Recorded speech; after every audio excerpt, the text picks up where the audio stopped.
इसे आप चाहे तो कूट करके डालें तो और ज़्यादा खुशबू आएगी। वैसे मैं साबुत ही डाल रही हूँ इसे हल्का चकला बेलन पे, चाहे तो कूट भी सकते हैं तो इससे अच्छी खुशबू आएगी। और ये जो इलायची के छिलके हैं इसे मैं चाय में डाल दूँगी, फेंकना नहीं है इसे। और इस तरह से मिला देंगे इलायची के दाने को। यूं कहें कि 1 कटोरी मैदा, 1 कटोरी आटा और 1 कटोरी आप चाहें तो सूजी भी डाल सकते हैं क्रिस्पी बनाने के लिए। तो 4 कटोरी में 1 कटोरी मैदा, 1 कटोरी आटा, 1 कटोरी सूजी और 1 कटोरी चीनी, सामग्री के हिसाब बता दे रहे हैं। 1 कटोरी मैदा, 1 कटोरी आटा, 1 कटोरी सूजी भी चाहे तो डाल सकते हैं, नहीं तो 2 कटोरी आटे या सूजी बढ़ा लेंगे।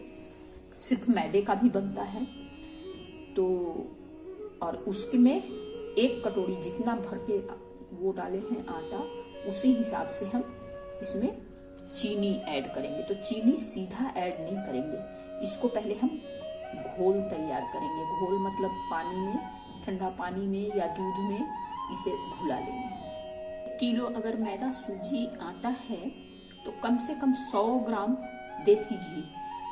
पूजा का प्रसाद हमेशा देसी घी में ही बनाया जाता है, तो इसमें 100 ग्राम हम देसी घी मिला लिए ताकि क्रिस्पी और सॉफ्ट बने हमारा। मोइन कहते हैं इसे, मिला लेंगे हम। उसके बाद ये रहा दूध। दूध के सहायता से हम इसे धीरे धीरे मिलाते जाएंगे।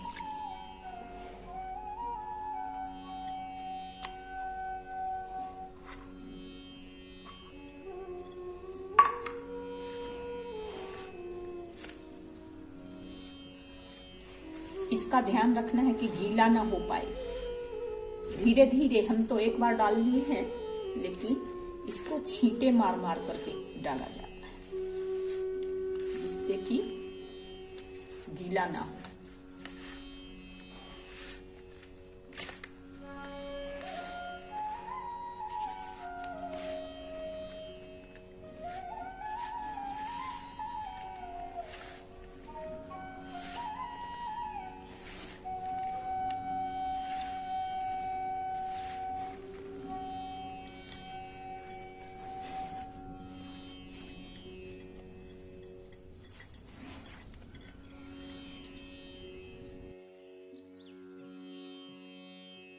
इस तरह से आटे को हम आराम आराम से मिला लेंगे।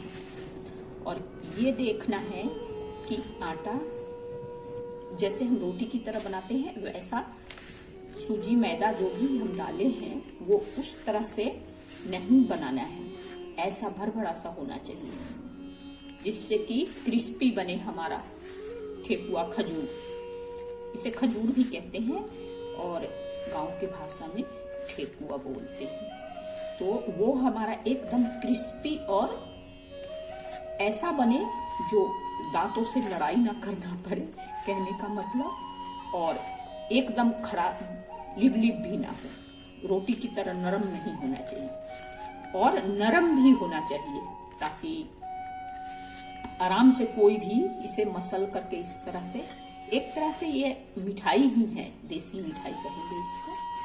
तो ये हमारा खजूर के लिए, ठेकुआ के लिए सामग्री तैयार हो गया। अभी थोड़ा सा एक और इसमें बादाम डालूंगी। बादाम तैयार हो गया है, ये देखिए, और हम इसमें डाल देंगे।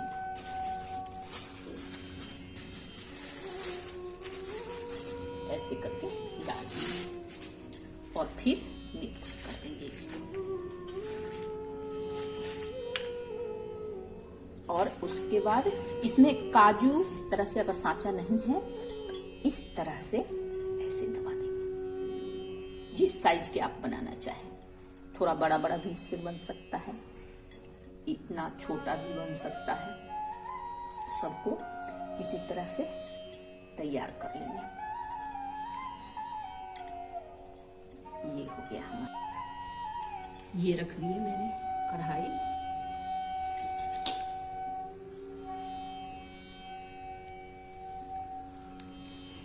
और वैसे तो देसी घी में ही छठ के प्रसाद बनाए जाते हैं, पर मैं फिलहाल रिफाइंड में बना रही हूँ, क्योंकि छठ पूजा में शुद्धता की बहुत जरूरत होती है। तो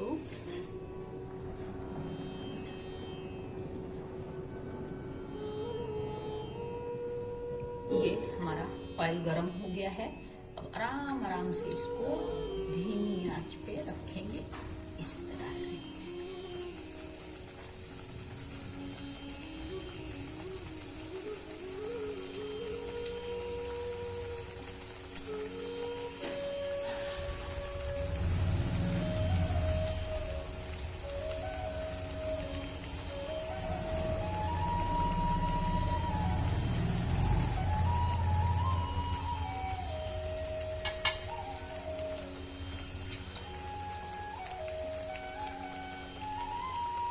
और इतना ही डालेंगे। अगर ज्यादा बनाना है तो यहाँ तक के ऑयल डालेंगे, ताकि ज्यादा, अगर ऐसे खुला कढ़ाई हो तो और ज्यादा अच्छी बात है। नहीं है खुला तो थोड़े थोड़े करके इस तरह से बनाएंगे और एकदम लो फ्लेम पे बनाएंगे, ताकि ये अच्छी तरह से सिक जाए। अब ये हल्का हल्का लाल होने वाला है। अब हम इसे पलट देंगे धीरे धीरे करके, एकदम आराम आराम से।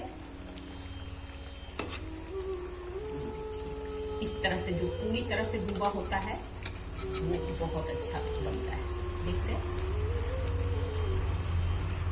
तो कोशिश करें उतना ही डालें जो पूरी तरह से डूब जाए।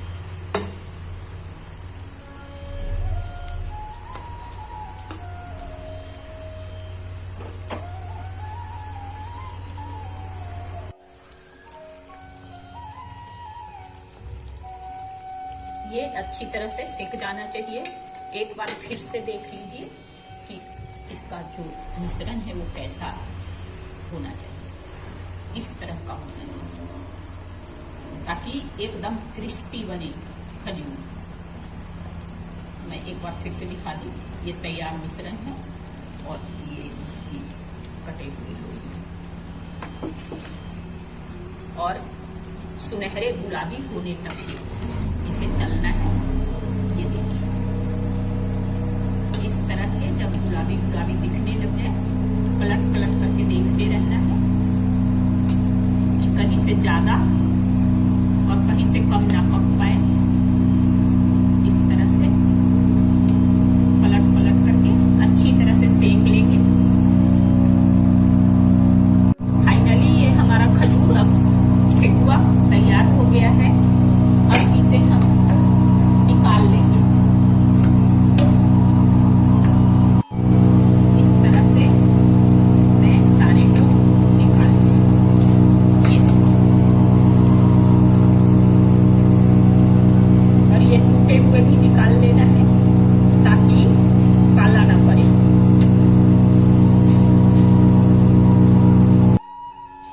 आप अगर चाहें तो इसे गोल गोल शेप में भी बना सकते हैं, इस तरह से।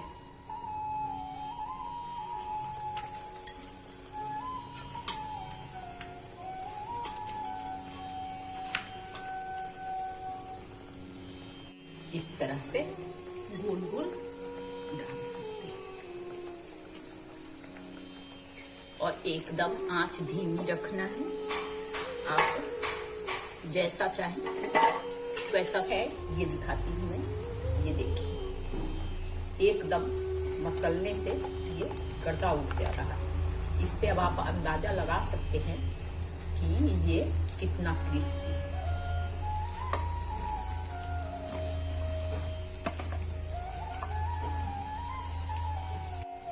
अब ये हल्का सुनहरा हो गया है, निकालने लायक तैयार। अब हम इसको निकाल लेंगे। इसमें दूध की मात्रा थोड़ा ज्यादा कर दी थी मैं, क्योंकि बिखर रहा था। ये बिल्कुल बिखर रहा था, इतना खस्ता हो गया है। तो इसके मारे मैंने इसमें दूध की मात्रा थोड़ा ज्यादा बढ़ा दी थी, दाग में ऊपर से छींटे मार दी थी। अब इस तरह से एक एक करके हम सबको निकाल लेंगे।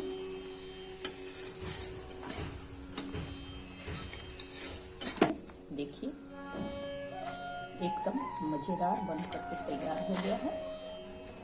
और ये नहीं कि बिल्कुल टाइट भी नहीं है, एकदम देखिए ऐसे बिखर रहा है, कैसे बिखर रहा है, बिल्कुल कोई बिना दांत वाला भी इंसान इसे खा सकता है। ये खास रेसिपी आप लोगों के लिए बनाया गया है।